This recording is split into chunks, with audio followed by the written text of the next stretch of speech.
but not really into English at the time when I was 10 years old. When is that? 2000 and before tsunami? 2000, before tsunami, 2000, 2001. English was not appealing to me at the time. And it started to appeal to me. It started to appeal to me when I was junior high school. Junior high school in 2002, 2002. And at the time, still like most people, students in Indonesia learning English but not speaking English. Just know how to answer questions. That's very generic. And then not until after I graduated from junior high school, I started to learn autodidactically by myself, and from learning reading dictionary, looking up for words that I didn't know, and I learned, and then I typed the words in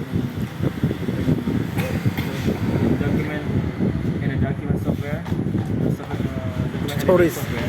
The stories, right? In Word, I search words, find words, similar meanings.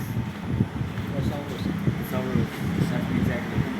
But I didn't look up the real meaning of the exact meaning of the word, of a specific word. But I just know the synonym of the word. And then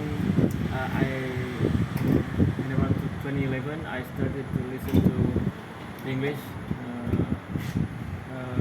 English audio, more about not only song, but mostly I listen to podcasts, especially news and documentaries, either from US or UK. And then I collected a lot of, I downloaded almost all sources. I downloaded from US source and UK source, Australia source. I downloaded most of them, and then I listen at home. And then until now, I still learn English and still listen to some podcasts and also watch YouTube videos.